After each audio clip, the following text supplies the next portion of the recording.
Good morning, everybody. Thank you all for coming out at this early hour. This promises to be an interesting discussion this morning. We've tweaked the format a little bit. We're just going to have a free-flowing discussion, which I'm going to try to moderate. My name is Tom Friedman. I'm the columnist for the New York Times, and we got a terrific all-star panel this morning. To my right is Erik Brynjolfsson, who is a professor at the Sloan School of Management at MIT, and he's a co-author of a wonderful new book, which I recommend, The Second Machine Age. To his left is Professor Larry Summers from Harvard, our former Treasury Secretary. To my left is Gita Wirjawan, who is the Minister of Trade from Indonesia, and next to him is Philip Jennings, who is the General Secretary of Global Union, which is a union of unions and has 1,000 union members from 150 countries. So the topic for this morning, or the question on the table, as it were, is as economies see productivity rise and jobs decline, is technological innovation in the 21st century driving jobless growth? And every year at Davos, there's a certain theme that tends to dominate the discussions. And if there is a theme that's dominated the discussions this year, I think it is this question and what are the implications for it. And I think it's really important that we explore both the degree to which this is the case, but also get into a discussion about the solutions. Now, we've actually done an online poll before you all arrived, putting this question to the Davos community. And do we have the results? Can you flash them up there? What the online voting is: technological innovation in the 21st century driving jobless growth, and the answer online was no. What am I? No, we're not voting yet. I want to see what the online voting showed. Say that again? 117 yes and 30 no. 117 yes and 30 no. But don't let that affect your voting, okay? We're going to ask everyone in the audience we're going to vote at the beginning and the end. We're going to see how you've been affected by the conversation here. So we've asked you, you've got your voting pad in front of you. Vote 1 for yes, vote 2 for no, and vote 3 for nothing. Okay. 1 for yes, 2 for no. And we'll illustrate the results. And then we'll begin the discussion and see how we're impacted. Everybody vote? No fair not voting. And the results are 57 yes, 42 no. So that's interesting. We got a more mixed audience. Gita and Philip, I think you'll be happy to hear that. You really, I think, got some sympathetic members here. So we're going to kick off. I've asked Erik Brynjolfsson to start. He and his co-author, Andy McAfee, have really, I think, been both defining this debate and helping us change the conversation around it. So, Erik, you want to kick off? Sure. Thanks, Tom. It's a pleasure to be here and have a chance to discuss this really important issue. It's one that Andy and I call the great paradox of our era. If you talk to technologists or venture capitalists, they've told me that innovation has never been faster. We're at record levels of wealth in the United States, 77 trillion, record profit, record productivity. I could go on. But as you also know, employment has really been struggling. The employment to population ratio has kind of fallen off a cliff, and although unemployment has fallen a bit, mostly that's because people are dropping out of the labor force, not because new people are getting jobs. Median income is stagnated. The person at the 50th percentile is making about the same as what they made back in the 1990s, despite all this progress and increased wealth, the pie getting much bigger in the United States. So what's going on? And it's obviously a very complicated story. There are a lot of issues. Globalizations, institutions are important. But I want to focus on technology, because I think that's not only the biggest driver right now, but more importantly, the one that's growing and is going to be even more important in the next 10 years as we see the accelerating pace of technological change, especially information technology. Let me illustrate it maybe just with a story that I think you're all familiar with simple tax preparation software like TurboTax. That has codified a basic process, preparing your taxes, digitized it, and then replicated it. So you can take that process, and once you have put it into a computer software program, you can make a copy of it. And the copy is a perfect copy. You can do it at virtually zero marginal cost, and you can replicate it and send it anywhere in the world almost instantaneously. Free, perfect, and instant are characteristics that we haven't had a lot in goods and services in the past. And that has a number of effects. The first and perhaps most important one is a tremendous increase in productivity and performance. Not all of it is measured. Much of it in that case is not measured. But it also leads to a new distribution of income, a different one before. There are some big winners. Scott Cook, the owner of Intuit that makes TurboTax, is a billionaire, and many of his executives are doing very well. There's a small number of people needed to produce this and replicate it. Consumers is a very large group of winners, having this very low-cost $39 software that can do wonderful things. But there are also some people who haven't done so well. The tax preparers at H&R Block and other companies, many of them who were college educated, invest a lot of time in learning a set of skills, they're not really adding a lot of value anymore, and the numbers of them has plummeted quite substantially. And of course, it's not just tax preparation software. There are many, many categories that are changing. Mark Andreessen has said that software is eating the world. And I think it's true that we're facing the digitization of almost everything. And that's affecting travel agents, secretaries, bookkeepers, little parts of every jobs. My colleagues, David Otter and Daron Acemoglu and Frank Levy and others have looked at the parts of jobs that have been most affected, and it's especially routine information processing work recently. And you can look inside and you can classify jobs by what they do, and what they've seen is that part of the job spectrum has fallen quite a bit. It's led not just to some falling medium incomes, but a polarization where a lot of middle-skilled jobs have disappeared. But it's also important to recognize that technology has always been destroying jobs, and it's always been creating jobs. If you look back to the days of agriculture, when it dominated the United States economy and other economies, 90% roughly of Americans worked in farms in 1800. By 1900, it was 42%. Today, it's less than 2%. And of course, they produce more than enough food for everyone. And those people didn't simply become unemployed, at least not permanently. They ended up finding new jobs. They learned new skills. Entrepreneurs like Henry Ford and Steve Jobs and Bill Gates invented entirely new industries that we couldn't have imagined. The political system responded with what's been called the best idea that America ever had, which was compulsory universal education, training a whole hundreds of millions of people to be able to handle these new jobs that required new sets of cognitive skills.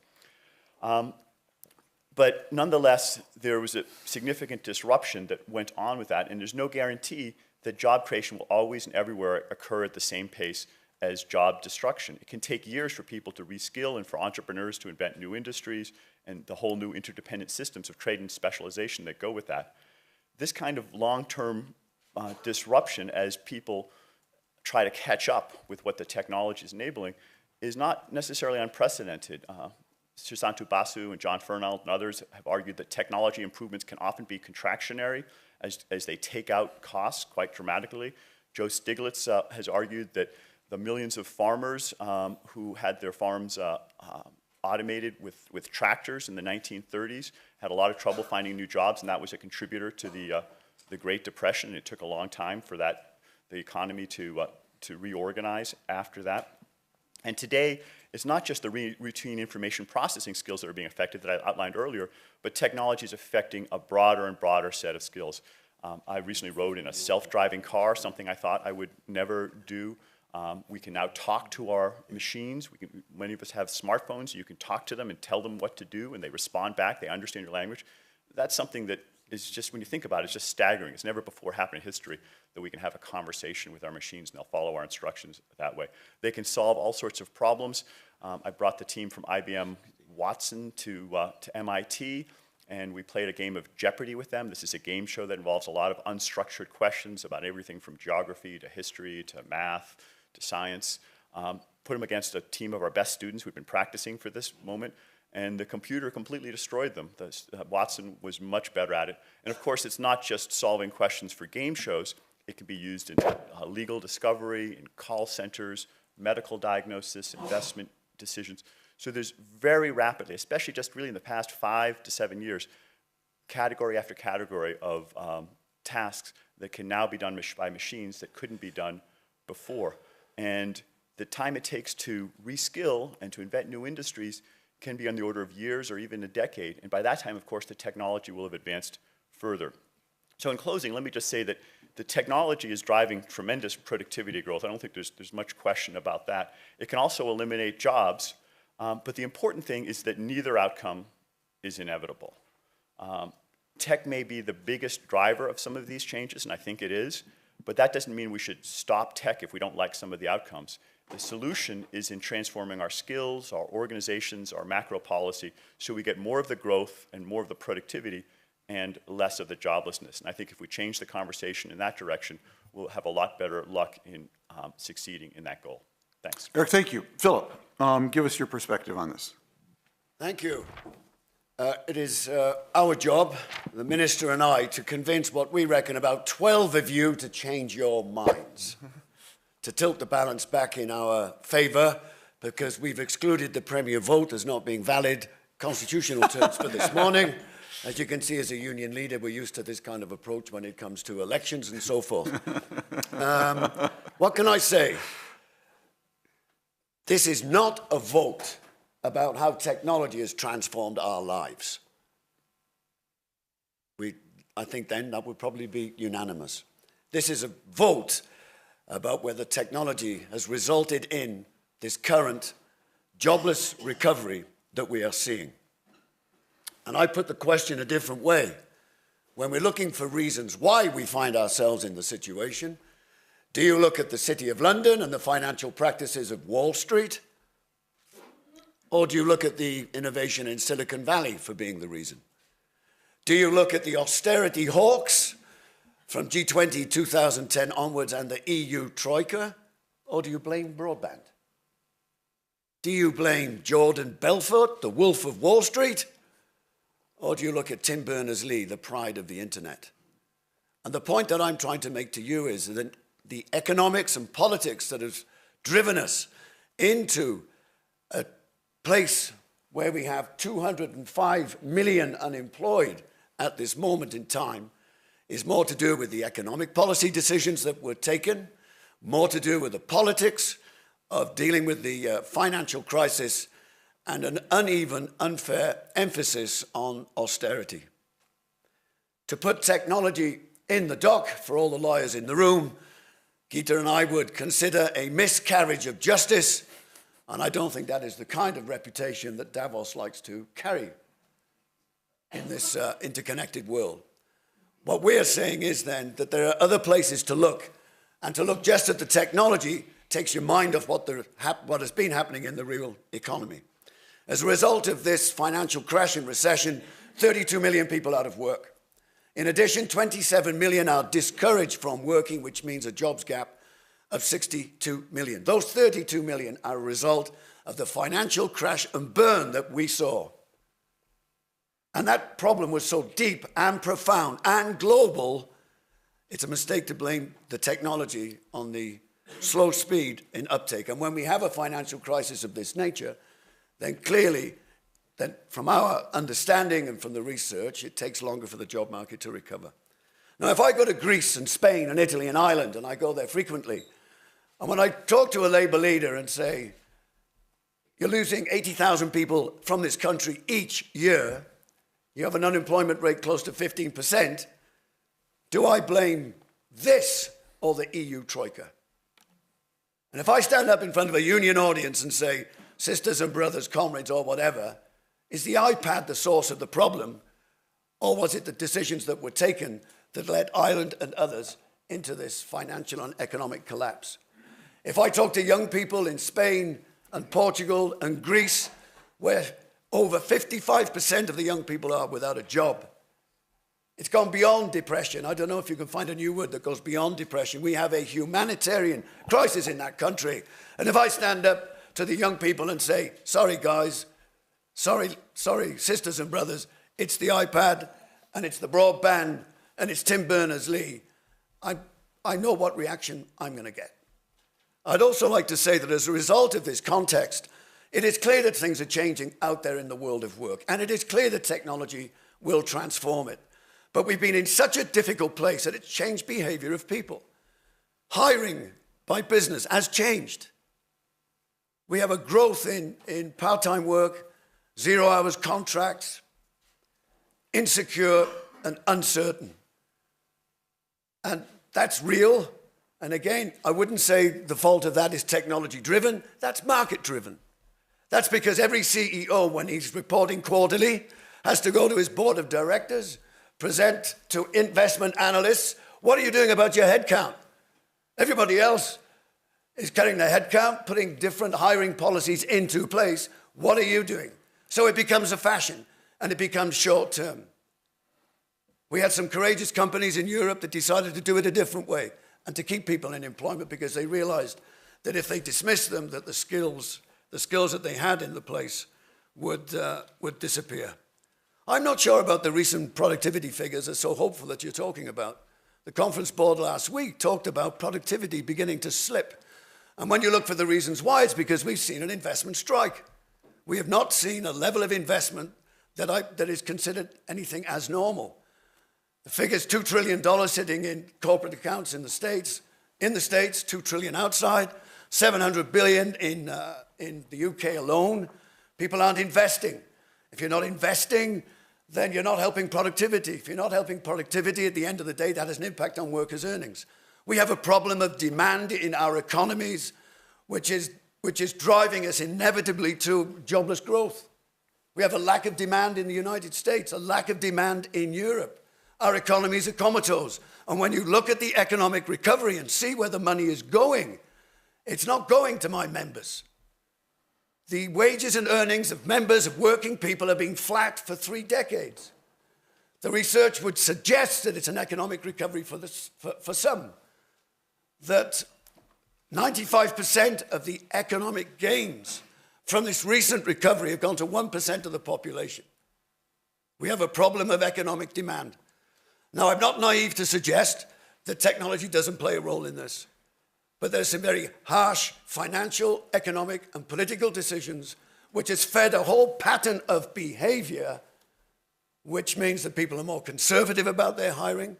They're not so optimistic about hiring. That becomes a fashion, it becomes short-term, and that's why we have structural problems. Someone's unemployed today, they're employed longer than practically since records have been kept, more than 6 months. In Greece and Italy, if you can get a job, that is, 8 months before you get back into the workforce. There are other changes out there, demographic change. The demographic changes that we will see will have an impact on labor participation. Already we see in the United States, for example, the participation rates are beginning to slip. We have the process of globalization where 1 billion jobs have been created, which has changed the labor market dynamics.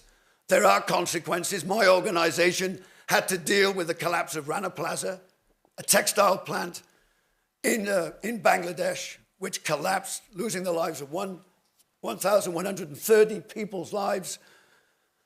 That was the race to the bottom, $38 a month.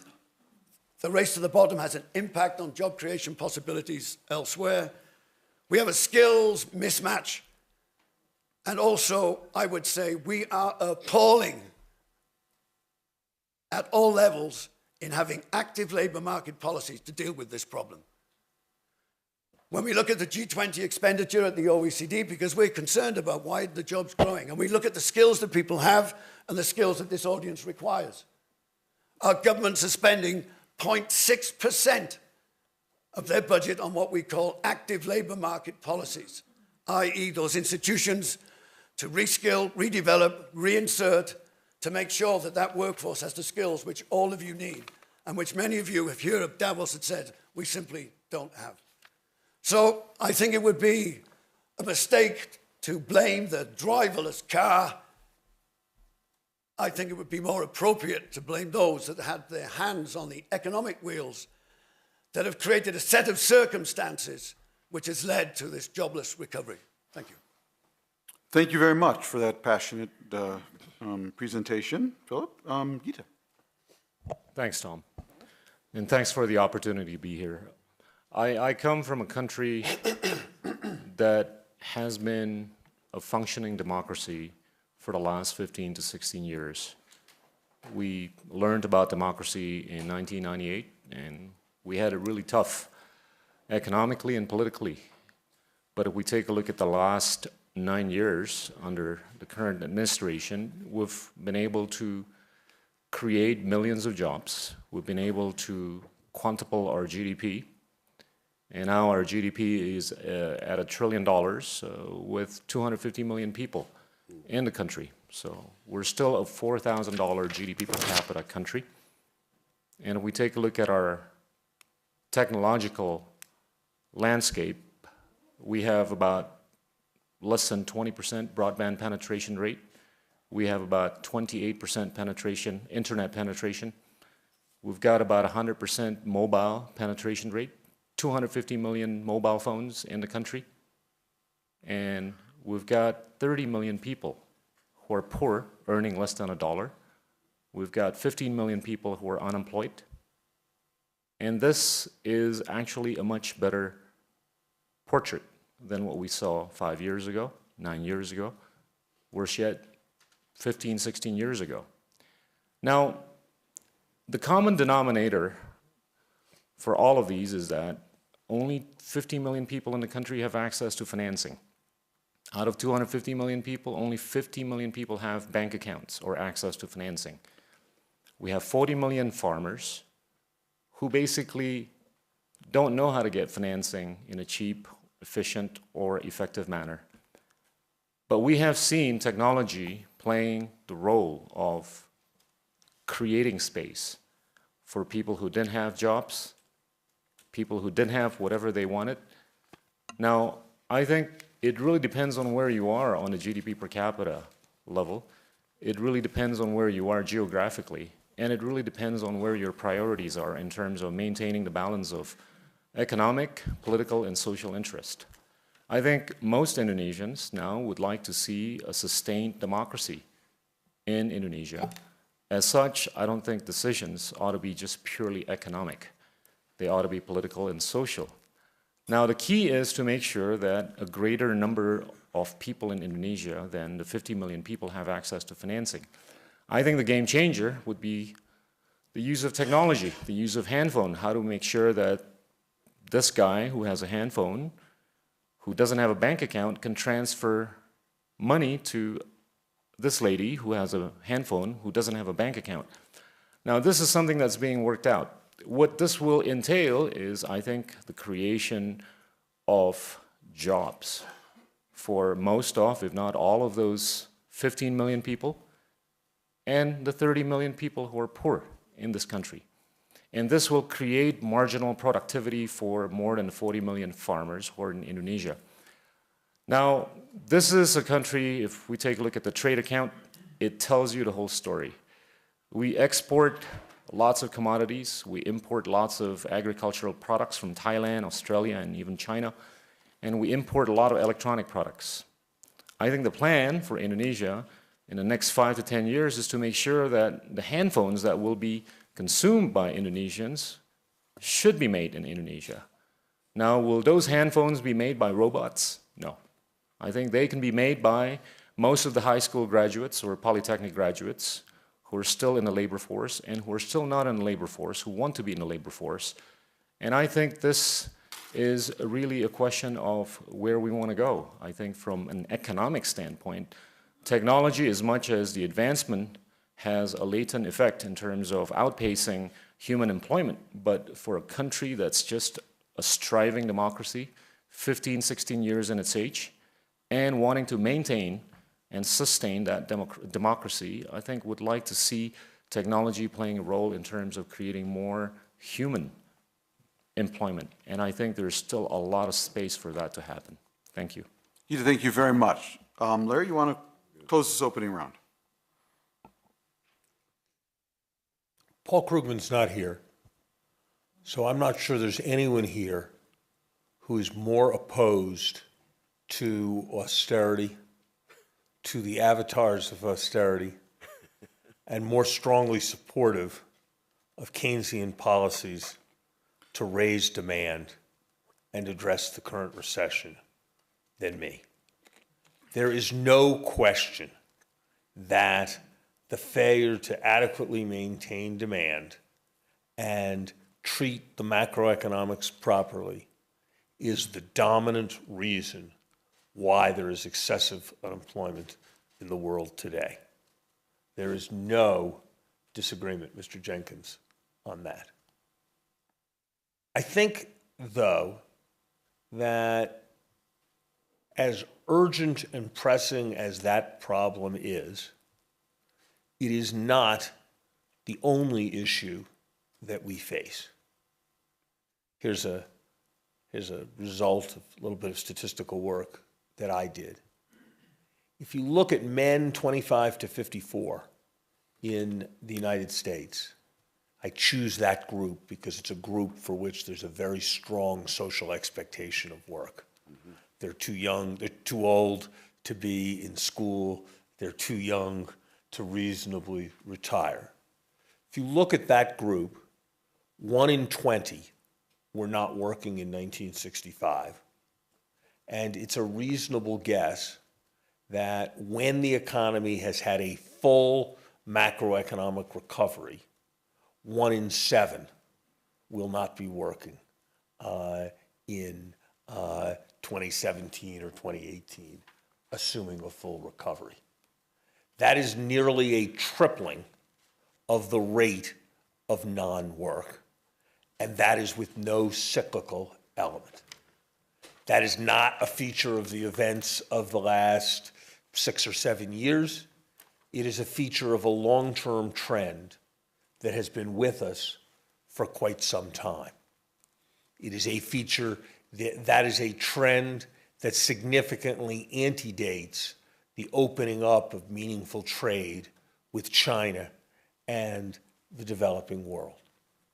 And I think the right way to think about that is as being substantially driven by technology and being driven by capital labor substitution that has resulted in not the absence of any possible job opportunity, but the absence of job opportunity with productivity sufficient to get people to work in a modern welfare state rather than accept benefits. And that is a profoundly important phenomenon. And if anything, the evidence is that the trend is accelerating. Erik, helpfully, I thought, introduced the analogy of the transition from agriculture. If you think about it, though, think about the magnitude of the sector where productivity growth is spectacular and therefore ejecting resources. Think about its size relative to the sector that has to accept increased employment. You have agriculture losing people and manufacturing and services gaining people. That's what you had in the agricultural revolution. Today, you have manufacturing revolutionized by robots. You have all kinds of information processing revolutionized by technology. You have transportation revolutionized by autopilots and auto cars. You have retailing transformed by automatic checkouts of various kinds. The size of the sector being disrupted relative to the size of the sector that is potentially going to accept employment is that much greater, and the whole thing is happening on a more rapid timescale. And that's why the challenge and the opportunity is that much more immense. Obviously, what is the function of economics almost? What has humanity dreamed of? The ability to live well without toil. This is a profoundly positive thing. But to say that something is profoundly positive, electricity was a profoundly positive thing, but it did make possible electrocution. To say that something is profoundly positive is not to say that all of its aspects are good, and is not to say that it does not require enormous attention to maximize the opportunity and minimize the costs. The Industrial Revolution was arguably the best thing that ever happened to humanity. It is the reason why life is no longer nasty, brutish, and short. But it required its Gladstones, Bismarcks, and Teddy Roosevelt to make the society work well for everyone. That didn't just happen because of the passage of time. And so, too, the revolutions underway with technology will require their social innovations to make this work for everyone.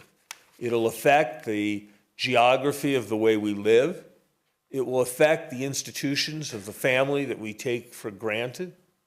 It will affect the schooling experiences that we share. It will affect the expectations of hierarchy, structure, or their absence in the workplace. These will be profound changes with very important potential. But to neglect this technological change, or to suggest that it is not an important or profoundly driving force, would, I think, be a grave error that would cause us to have much less chance of both seizing the opportunity and minimizing the risks. Larry, thank you. This has been a great framing of the debate and the discussion. I want to, for our just next go around, to focus on Larry's number, the 1 out of 7, which is the long-term trend, and because I think there's actually a lot of agreement about the impact of the financial crisis on labor, but also this long-term secular trend. And Larry really threw down the gauntlet, which I think is the biggest political question of the day. What is the social innovation? What, in effect, is the new social contract? I mean, the Industrial Revolution brought a new social contract. What is the new social contract that we need for the second machine age? Let's try to focus on that as we go through this. So, Erik, take a swing at that. Well, I agree entirely with Larry's diagnosis, which isn't surprising. And I think it's very important that we get the diagnosis right so we get the right prescription. Because, like Larry, I 100% agree we've had a terrible business cycle downturn, but I didn't think we were here to debate the business cycle. We were looking at some trends that were happening before the downturn. There was labor force participation rates were falling before then. The labor ratio as a share of GDP was falling before then. Median income was stagnating before then. Job polarization and the decline in routine work was falling before then. So yes, we need more demand, but I'd like to have us. I think we should focus on these more fundamental structural issues that are affecting prime age working men and increasingly people throughout the labor force. And to the extent to which technology is a driver of that, I want to be clear, that does not mean that Tim Berners-Lee or anyone else is guilty or we should slow down technology. The solution, as in the past, is to speed up our adjustment to that technology through changes in education. That was a great idea that we had in the 19th century to educate a lot of people, but we can't simply double down on that. We have to reinvent education. having people sit in rows of desks, learning how to follow instructions, sit quietly, may have been a very valuable skill in the industrial age, but it's not the skill that's needed today, because robots are very good at following rote instructions. We need creativity, we need interpersonal interactions, we need a lot of things that humans, bring back the humanity to a lot of work in ways that machines can't do. We need to boost entrepreneurship. You say, well, there's lots of entrepreneurs and everyone can't be an entrepreneur. The point isn't for everyone to be an entrepreneur. The point is that in our system, those are the people who are in charge of inventing those new industries, who are in charge of figuring out the new goods and services that people are going to demand. Policymakers may have some ideas, MIT or Harvard professors may have some ideas, but ultimately we need to boost more entrepreneurship. And if we have a lot, we need more, because the amount of new venture creation and new job creation is actually less now in the 2000s than before, and manifestly not enough to create those new industries. And I don't think that Indonesia or other countries that have lower wages are at all immune from this. In some ways, I think they're in the bullseye. I'm not nearly as optimistic as you are that iPhone or any phone production is going to be moving to Indonesia in the long run. This is the 30th anniversary of the MacBook, of the Macintosh. And where is the Mac Pro being produced now? Which low-wage country? Austin, Texas. Because wages don't matter. They moved it back to the United States. It's the extent of automation. And increasingly, that's going to affect more and more industries. So offshoring, I think, is just a way station on the road to automation, and low wages are no protection. You don't want to compete with a robot by saying that we're going to do it cheaper than you can. Ultimately, if we get the diagnosis right and we understand the need to reskill, reinvent, and change our government policies. I should mention our tax policies also changed a lot in the past, and will have to change again. Then we'll be able to grapple with these issues. If we misdiagnose it, we're going to come up with the wrong prescriptions. I think. So yeah, but no, I want to go to you. I just want to say, as someone who's actually been on Jeopardy, scariest thing I've done since covering the Lebanese Civil War. Philip, go ahead. Let me just frame the question, if I could, just slightly, and I want to hear exactly what. But I want to focus on this question because I really want your perspective on what is the new social contract we really should be thinking about. First of all, it would be very good for us to start talking about a social contract. I would welcome people developing a narrative about jobs as wealth creation. When we talk about jobs now, it's structural reform. That the worker somehow is inflexible, not prepared to adapt, and so forth. That is wrong. It doesn't help us. So we have to get jobs and see it as wealth creation, and to develop a new sense of the world of work as being central to the health of our economies. That hasn't been happening. That narrative hasn't been there. And I don't think you have to look too far towards moving in a new direction. I've taken Mark Carney and the Fed focusing on employment as opposed to inflation rates as being something positive. I'm not an economist, but it seems as if it's changing the narrative. That when we have an ECB that is totally fixed on 2% and nothing else, then I think it leads to poor decisions. And you can't improve this without getting your fundamentals right. You know, curiously, in the US, I've looked at the Bureau of Labor Statistics. They expect the workforce to grow by almost 11% in the next 8 years. They expect to see something like 11 million new entrants into the workforce who will get a job, not where they were. The social contract. We have to get a sense of active labor market policies. And to look at the average life cycle of a CEO these days, Tom, 3 to 4 years. So let's take that as a start. That means a worker will have to find new skills, new opportunities, re-education every 3 to 4 years. Our labor market policies are singularly ill-equipped and cannot keep pace with the kinds of changes that Erik is making. So when you see the G20 looking at this, and we see 0.6%, if they spent 0.6% more, they reckon it would create millions of jobs. So this social contract changed the sense of what a job is, changed the sense about active labor market policies. In this country, the apprenticeship is over by the time you're 20. Why not apprenticeships when someone's 35, 45, 55? Give people a chance to get back into the the labor force. I know we get hammered because of welfare expenditure, because of the problems in Europe. We have to find a way of doing what these things tried to do initially, was to take people out of initial hardship, but not put them on the unemployment scrap heap. We have to get people back into some form of education and some kind of work, and to make that a political priority. A new social contract is, why don't we do competitively league tables on the infrastructure of countries? Look at the States. I mean, I don't know how much new investment could take place and how many new jobs you could create by making a new social contract between government and its people, that we will have an infrastructure for transport, energy, electricity, and broadband, which is second to none. I think that's part of a social contract. Mm-hmm. I would also say that the workforce is part of the solution. This is what we're good at. That if we have a place where we can discuss apprenticeships and training and recycling, and not just panicking in terms of short-term investment analyst pressures, we can do a much better job. So a seat at the table for working people is part of this contract.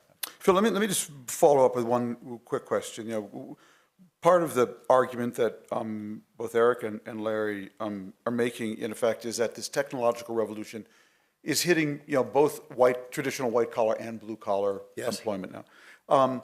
And do you have, because you've got 1,000 unions in your organization, do you have anyone who's really exploring the idea of what I would call the no-collar job? And what I mean by that is this, that almost a different way of thinking about how people will earn income in terms of much more interpersonal behavior, interpersonal help.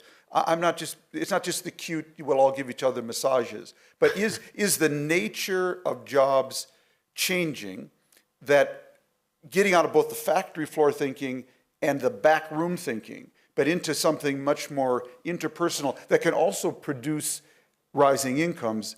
Is that something your members are thinking about in any way? I think on the labor movement, we also are still infected too much, a little by short-termism. Mm-hmm. This contract now. Right, interesting. This job now. Right, and it's extremely difficult to get people to project forward. And I asked them the question, if you have a union and convention in 2024, what's going to be the key issue on the, what does that look like? What does union success look like in 2024? And we're not particularly adept at saying, oh, no, Philip, it's the convention, it's the local. I'm elected every 4 years, so there's a sort of a cycle that builds in. And so what is happening is the ILO, they have a new director general, and they're raising a major project on the future of work, based on the centrality of work, but looking at work in all its new dimensions. And there is clearly a great deal of experimentation taking place away from 9 till 5, 24/7. Do you work from, well, in fact, where the location of work doesn't become as critical as it once did. When you work and how you work, we see all of these things happening. But at the end of the day, there has to be some economic certainty that you've got a livelihood. So therefore, that means your social safety nets are going to have to be dealing not with the closure of a mine. In Wales, where I'm from, we lost 500,000 mining jobs. But you're going to be dealing with different kinds of job transformations. And we're not equipped for that yet. We can be, but we're not. And therefore, I think everybody has to wake up to this. I'm not disagreeing with Erik and Larry about the transformational nature of what's going on. And I realize we've been in crisis mode for 4 years. And this Davos has given us a bit of oxygen to say, oh dear, we now have an opportunity to see what that other world looks like. And it's very different, but we're not equipped to provide people with the skills, or we're not sure about the quality of the social safety nets in place to provide the security which a dynamic economy requires. Great. Gita, I mean, is this terrifying from the point of view of the developing world, or do you see opportunities here? And particularly focus on this point that Erik made, that really offshoring, turns out, was just a way station in this process to ultimate automation. I hold a different view. I mean, I'm not talking about 250 million Indonesians buying iPhones. I think the price of iPhones, a lot of that is basically brand equity. It's not the price or the amount you pay for the labor that work in Austin, Texas, or even in China. Now in Indonesia, there's plants that are actually assembling, a la what the Chinese brands are doing in China, that sell the same kinds of smartphones for a fourth the price of iPhones or even Samsung Galaxies. These are the models that Indonesians can afford to buy. They're not dreaming every night to buy iPhones or Samsung Galaxies. They can only pay probably $150 to $200 as opposed to $500 to $600. This is what we want to do, even if it costs 30 to 50% more, from a labor standpoint, from a manufacturing standpoint, but there's a lot less brand equity in all of these. Now, I think if we want to talk about the social contract, we've got to really be cognizant of the demographics. Indonesia is rich with demographics. 60% of our population are younger than 39 years old. And if we go forward 15 to 20 years from today, the profile is going to still look the same. So I think it is our duty as, policymaker and also participants in the business community to make sure that these youth are going to be playing a part in the supply side. I got no problem with the demand side of the equation. I think it's the supply side of the equation that needs to be addressed. And the supply side of the equation, I think you just take a look at the fixed capital formation ratio to the GDP. It's still at 31%. China stands at 50%. Now, if we want to ramp that up to 35 to 40%, it's going to take a lot of men pouring concrete, buying a lot of bulldozers and tractors and what. We're not talking about robots, making stuff. And I think it boils down to where you are on a GDP per capita. We're not at the middle income level yet. I think beyond that, then you can start tinkering with, the extent to which you want to. But you've got to have the right political recipe to create a political construct for the right social and economic construct. Thank you. Larry, two questions I want you to focus on. One is this question of three things I'm interested in, actually. The new social contract. Do we need to think about the way government relates, to workers in the workplace differently, number one. Second, this idea of a new kind of job, the no-collar, that there will be jobs that aren't either the traditional factory floor or the traditional service job that can provide for the middle class rising incomes, that can sustain a middle class lifestyle. And third, I'd like to get your sense, put your geopolitical hat on. I was just thinking as Gita was speaking and looking at the turmoil in the world today, how much of it do you think is about this issue to one degree or another? What's roiling governments? What was the first question? The new social contract. Look, I think we pay people too much not to work and not enough to work. And that's going to be an important part of a new social contract. Okay, I got my quote for the day. You what can go do we now. pay people? What do we pay?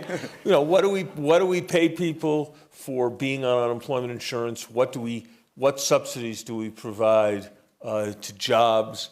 That's a big change in systems of social support that I believe we can manage. I'm sorry, Tom, what was the second one?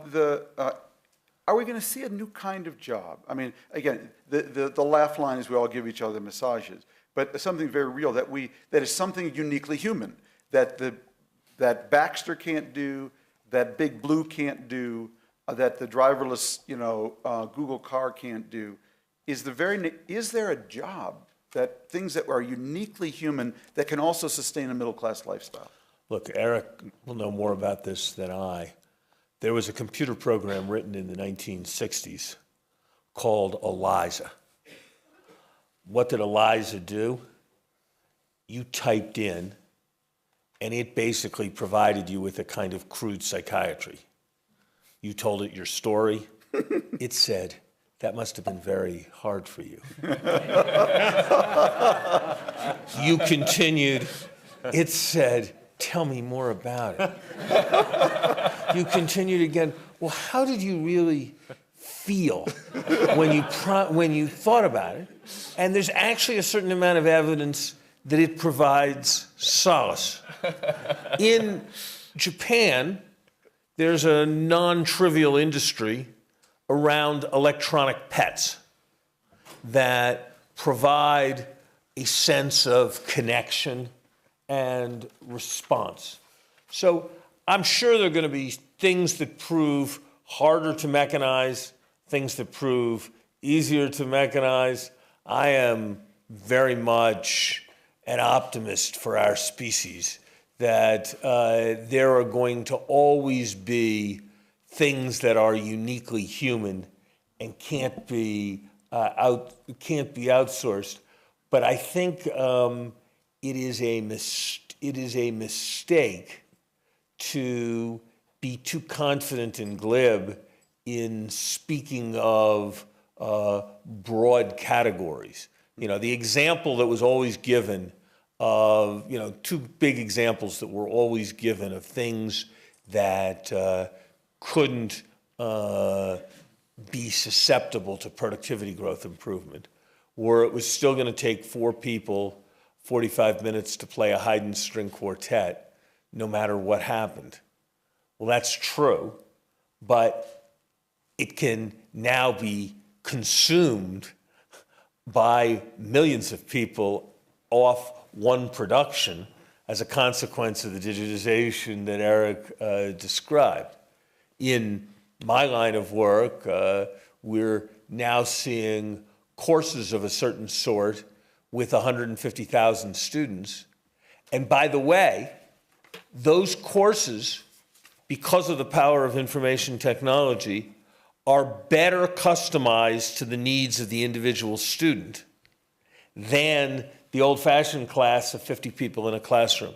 So yes, there are going to be these categories, but I think, frankly, no-collar jobs is much too glib a term, and I think the effort, I think it's very problematic to try to say just which are going to be the categories that are going to be less susceptible to mechanization. The geopolitics, I think it's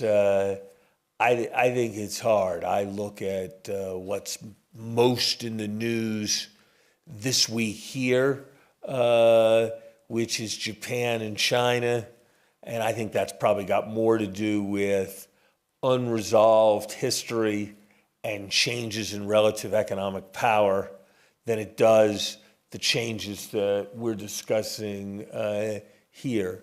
I hesitate in your presence to offer opinions on the Middle East, but I think if I was looking for a non-ethnic kind of explanation, I would go more quickly to demography and the problematic character of societies that are extremely young than I would go to the absence of job opportunity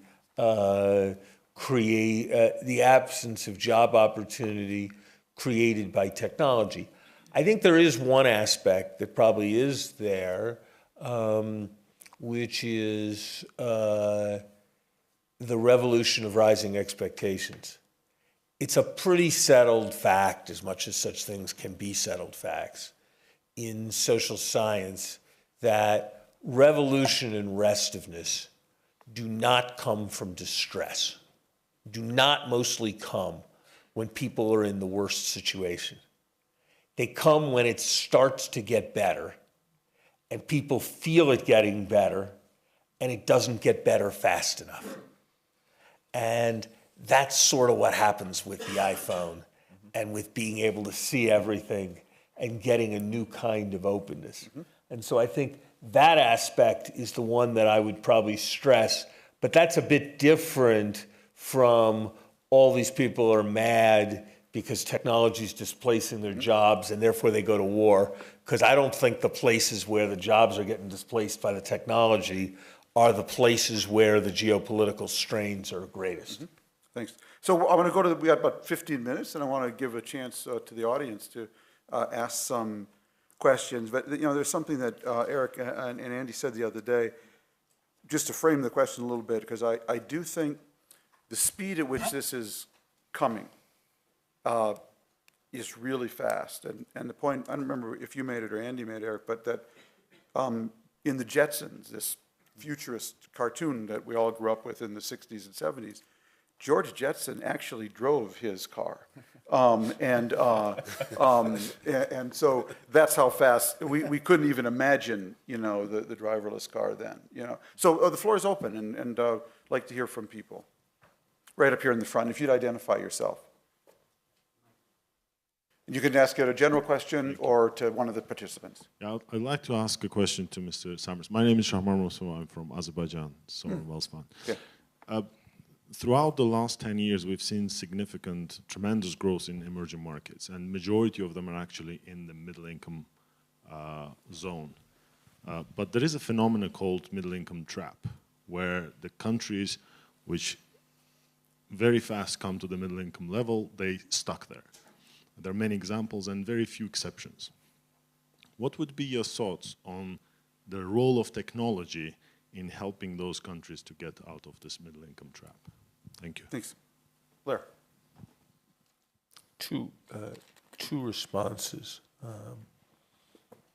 One, I've actually, working with Lant Pritchett, made a fairly careful statistical study of these matters, and it actually suggests a conclusion a bit different from the middle-income trap notion.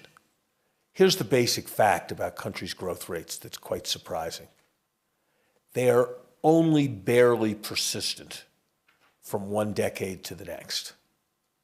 The human tendency is to extrapolate. You assume that somebody who grew fast over the last 10 years will grow fast over the next 10 years. But in fact, if you array 150 countries in the world and look at their growth rates in the 1980s, it's barely correlated with their growth rate either in the 1970s or in the 1990s. And so what's called the middle-income trap is actually the statistical phenomenon known as regression to the mean. The classic version of it is, look at a political figure who's on the cover of Time magazine. On average, their career goes downhill afterwards. Yeah. Why? Not because Time magazine made them go down.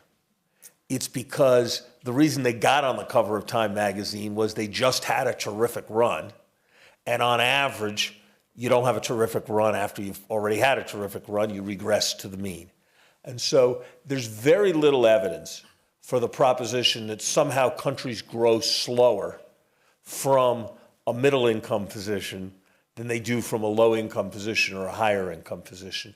It's mostly about regression to the mean, and I think that's actually significantly misunderstood. What does technology have to contribute? Look, I think the challenge of success is that you have something to lose. And when you don't have much, you're willing to try anything. And when you've got something, then when something new happens, you are reluctant because it threatens what's old. And so it is maintaining the sense of continuous ferment that is the challenge for it's the same thing with, not the same thing, but I think it's a very good analogy between countries and companies. Small companies bet the company on a new technology. Mid-sized companies aren't willing to put their existing business at risk. Large-scale companies are committed to what they do. The cautionary tale for our age is Kodak.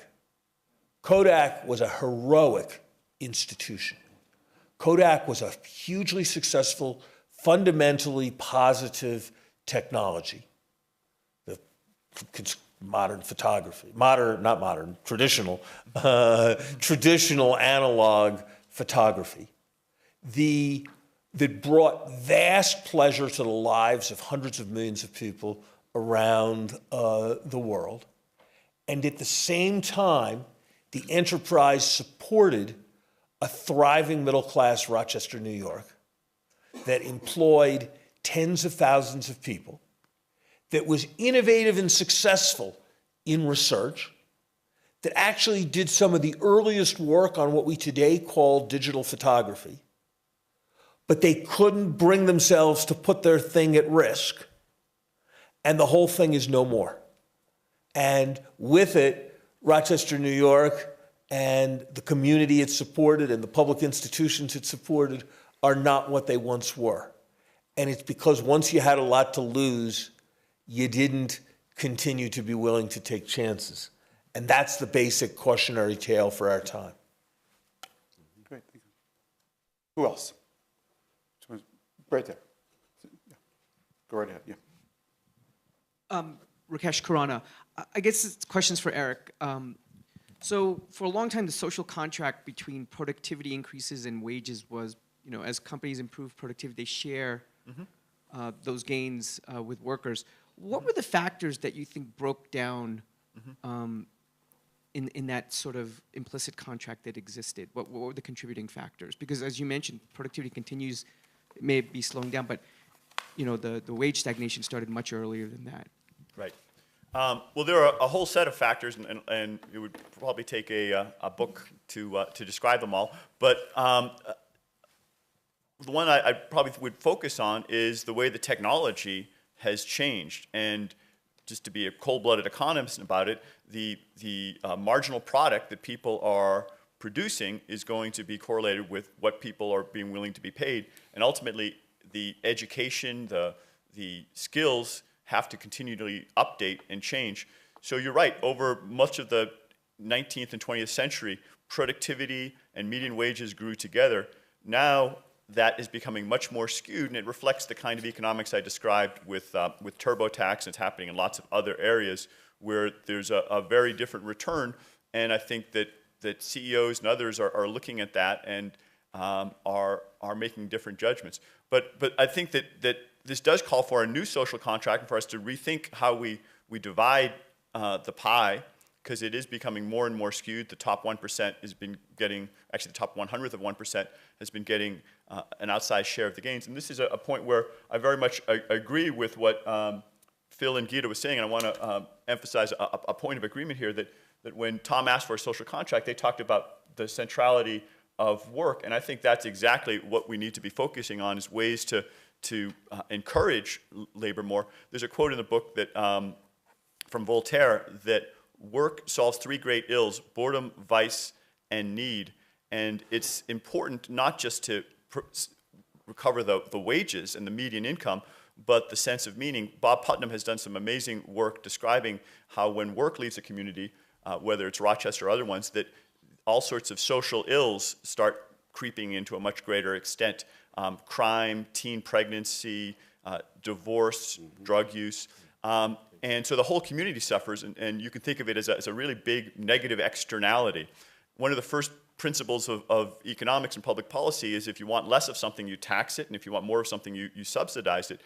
In the United States, one way or the other, about 80% of our taxes are on labor, and we are putting a big wedge between what employers pay and what workers receive, essentially implicitly or explicitly telling our entrepreneurs and people who are starting companies, try and do it with as little labor as possible. Get rid of your workers. I don't think that's the message we should be sending. It may not have been a very destructive message earlier, but now it is becoming a destructive message because of those externalities I'm describing.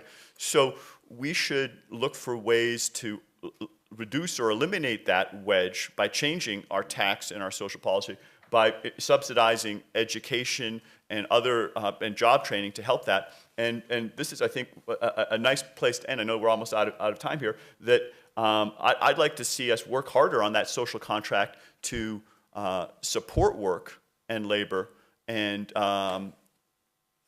recover from some of the inequality and unemployment that we've seen over the past 10, 15 years. I want to go to Philip and then Larry. Quickly. The social contract to which you referred, Erik, has been ruptured. The share of wages in the wealth produced is at historically low levels. The relationship between earnings and productivity is equally being ruptured. The wage line is flatlining, the productivity line is increasing. Now, if you look at, it's important to look behind what these figures say. And US, and we always tend to talk about US, there is, I know, another world out there, but this tendency is followed elsewhere. That US labor compensation is at a 50-year low relative to company sales and US GDP. A 50-year low. That means people can't make it. And if you look then at the profit performance, 75% of this historically good profit performance that we're seeing is because of the crushing weight on incomes and benefits. What it does mean is that the workforce, organizations that I represent, no longer have a seat at the table. Now, the question is, if we're going to have this improvement in income distribution, will the CEOs present here simply get out the wallet and swipe through a wage increase without any form of negotiation, without any consideration of a conversation with the workforce? Collective bargaining coverage in the United States now covers 6% of the workforce in the private sector. It's almost an extinct species.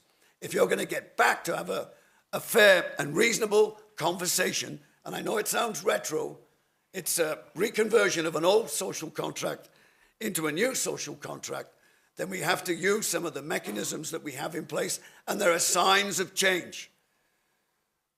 With respect to the minimum wage, and Barack Obama himself said just a few weeks ago, we need to make sure our labor laws work as they were originally intended, and that there is a place for collective bargaining.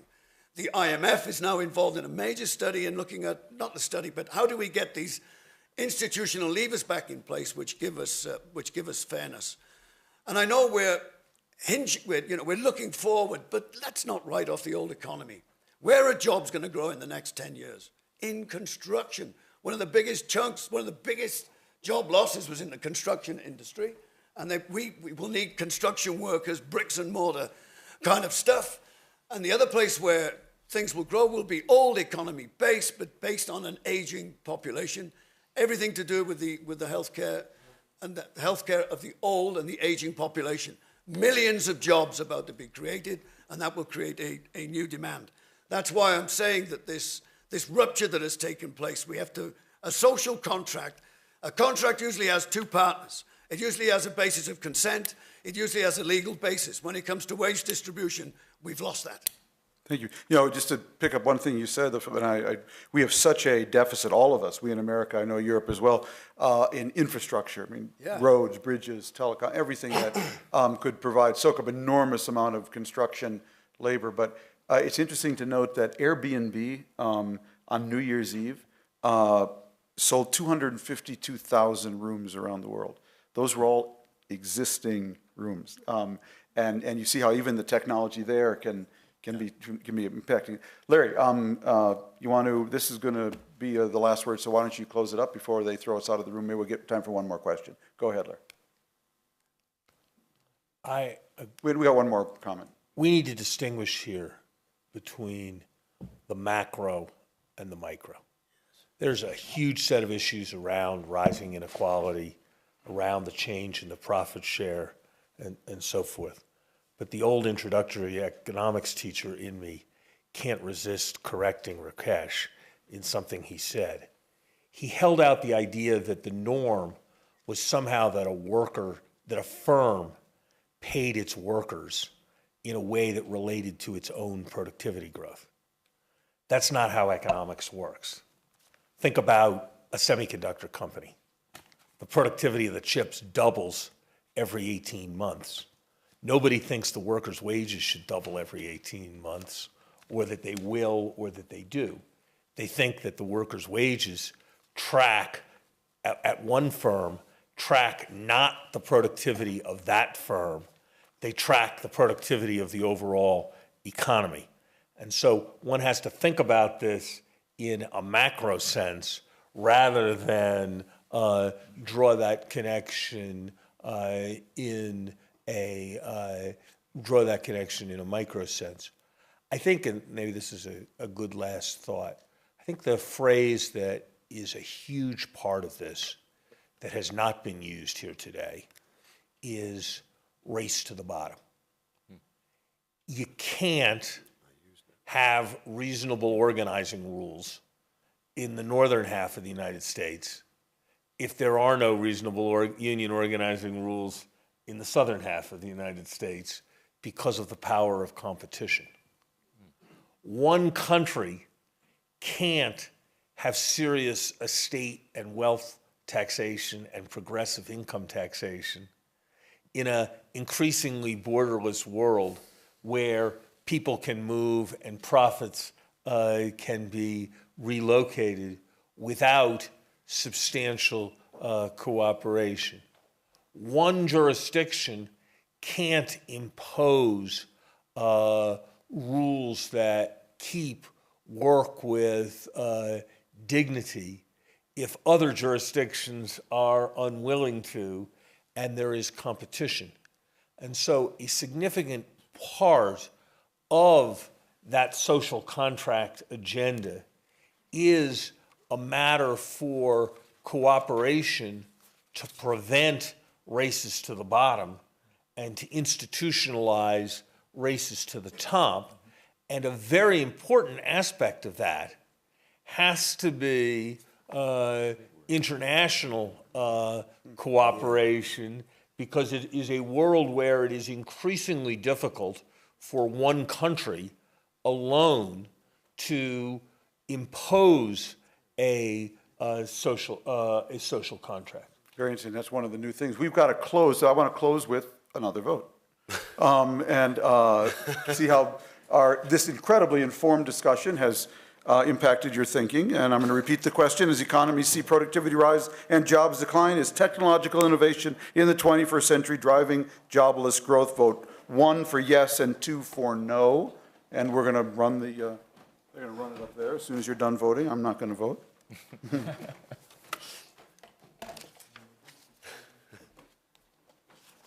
We don't have time, sorry. We're out of the room. Ready? Wow. Now that's a good discussion. Thank you very much. Thanks all the panelists.